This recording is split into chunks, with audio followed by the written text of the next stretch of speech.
अस्सलाम वालेकुम, मैं हूं रिजवान अशरफ। पंजाब के अंदर इस वक्त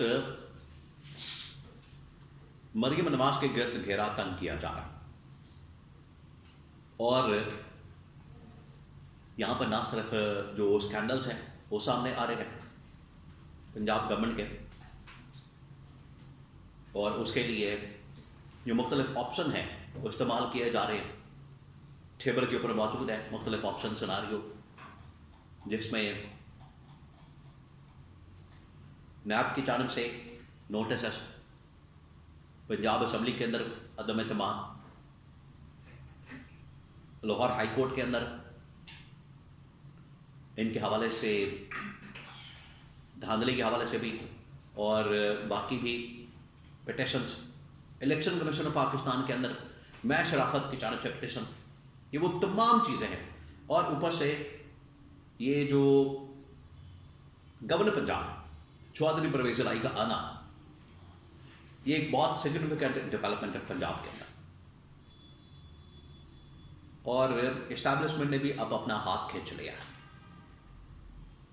अब ये भूल जाए कि इस्टेब्लिशमेंट इनको बचाने आएगी, इस्टेब्लिशमेंट इनको सपोर्ट करेगी, इस्टेब्लिशमेंट इनको रेस्क्यू करेगी पंजाब के अंदर, तो पॉसिबल नहीं। अब ये भूल जाए। तो 3-4 खबरें पंजाब के मुतालिक, पीटीआई की लीडरशिप के मुतालिक और कुछ इंटरनेशनली वो आपके साथ में शेयर करता हूँ। देखिए, सबसे बड़ी इस वक्त जो फोकस है पूरी दुनिया का, पंजाब का भी, पाकिस्तान का भी, पूरे पाकिस्तान का, फिर उसके बाद दुनिया का, ये कि ये जो इस वक्त टेबल सचा है इस्लामाबाद के अंदर, सेकेंड राउंड ऑफ टॉक्स, दूसरा राउंड एक हो चुका है, दूसरा हो रहा है। और ये आपको बताया कि ईरान के साथ तमाम चीज़ें तय करने के बाद ये मामला सामने आया और ये फाइनल एग्रीमेंट। अब इसके अंदर रत्ती बराबर भी शक नहीं रहा कि ईरान कामयाबी हासिल कर चुका है। और यही बात होती है। लेकिन जब आप जालिम के खिलाफ, जब आप एक जुल्म करने वाली ताकत के खिलाफ डट जाते हैं, तो फिर कौम भी आपके साथ खड़ी हो जाती है। यही मसला पाकिस्तान का है। यहाँ पर जो हुक्मरान, यहाँ पर जो लीडरशिप, यहाँ पर नून लीग पीपल्स पार्टी, ये जाके उनकी गोद में बैठ जाते हैं, उनके कंधों पर चढ़ कर आते हैं। इमरान खान ने यही बात की थी कि जब जितनी देर तक आप उनको एब्सोल्युटली नॉट नहीं कहेंगे, उनकी औकात के अंदर नहीं रखेंगे, उतनी देर तक आप तस्वीर भी नहीं कर सकते कि कोई आपके हक में सामने आएगा या बात करेगा। तो ये बड़ा अहम तरीन मामला सामने आया। अब आ जाए पंजाब की सूरत हाल के ऊपर। पंजाब के अंदर 2-3 खबरें सामने आई हैं। एक तो नंबर 1 जो बड़ी खबर है वो ये कि आने वाले दिनों में गवर्नर पंजाब की तब्दीली हो सकती है। अब गवर्नर पंजाब अचानक से किस तरह से तब्दील किया जा सकता है? देखिए, ये वो मकाफात अमल है जो कि नून लीग के साथ होने जा रहा है। नून लीग जिस तरीके से इन्होंने रात गए, जो सिंध के गवर्नर हैं कामरान टेसोरी, इनको फारिग किया, इनको बरतरफ किया, उसके बाद अपना गवर्नर ला के उन्होंने बैठा दिया। हालांकि एग्रीमेंट मौजूद है, एग्रीमेंट से भी ये फारिग हो गए। एग्रीमेंट के साथ रिटन एग्रीमेंट मौजूद है। एक तो हो चले आपने जुबानी कलामी बात की है, आपने जुबानी कलामी वादा किया है, वहाँ से आप मुकर जाएं फिर जाएं, वो एक अलग बात है। रिटन एग्रीमेंट बाकायदा मौजूद है कि जो सिंध की गवर्नरशिप है वो MKM के पास होगी, उससे भी मुकर गए। तो MKM को इसके ऊपर बड़ा गुस्सा है। MKM ने इसी वजह से इस गवर्नमेंट को, हुकूमत को जाली करार दिया, फॉर्म 47 की गवर्नमेंट करार दिया, चोरी के मैंडेट वाली गवर्नमेंट करार दिया। नंबर 2, अब ये जो पंजाब के अंदर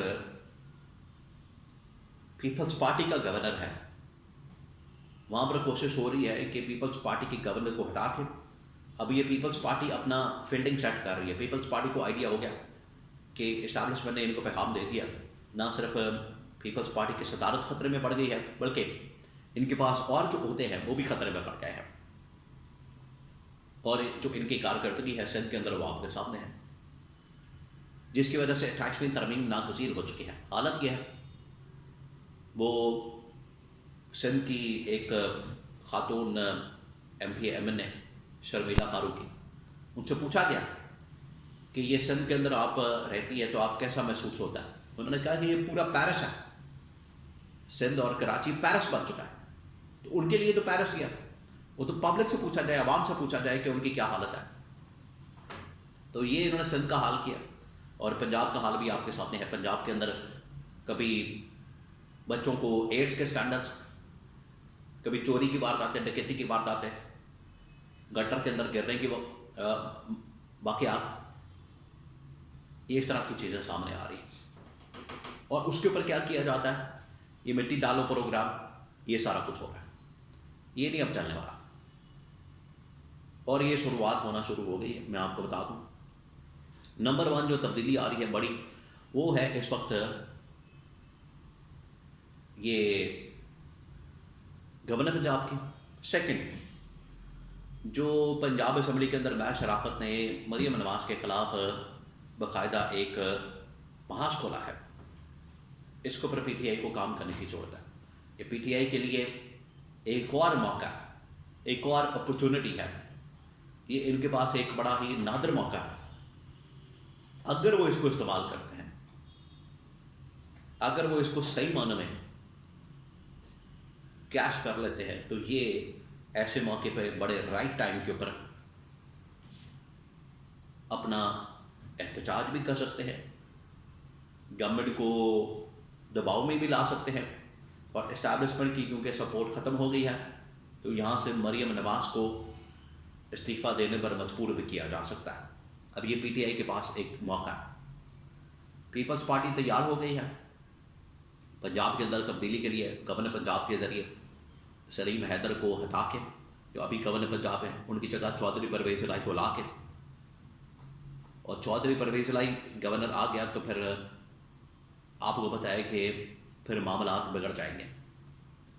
और पीपल्स पार्टी नून लीग के जो इख्तलाफात हैं वो ऑलरेडी सामने आ चुके हैं, क्योंकि पीपल्स पार्टी को किसी भी चीज़ के ऊपर, बात के ऊपर ऑन बोर्ड नहीं लिया गया, एक भी चीज़ के ऊपर। और दूसरा, पीपल्स पार्टी को वैसे माइनस कर दिया गया। तो पीपल्स पार्टी को इस बात के ऊपर बड़ा गुस्सा है, पीपल्स पार्टी को इस बात के ऊपर बड़ा रंज है कि हमने सपोर्ट किया, नून लीग को हर तरह से अकोमोडेट किया, इनको हमने वज़ीर आज़म बनाया, और आज इन्होंने हमारी ही पीठ में छुरा घोंप दिया। तो पीपल्स पार्टी अब अपना एक तब्दीली करके गवर्नर पंजाब के ज़रिए से पंजाब गवर्नमेंट को टफ टाइम देने जा रही है। और उधर वफाक के अंदर भी इस्टेब्लिशमेंट ने फैसला कर लिया है इस अदालत को चेंज करने का। तो ये अगले हफ्ते 10 दिन के अंदर बड़ी तब्दीलियाँ पाकिस्तान के अंदर मतवक्किल है।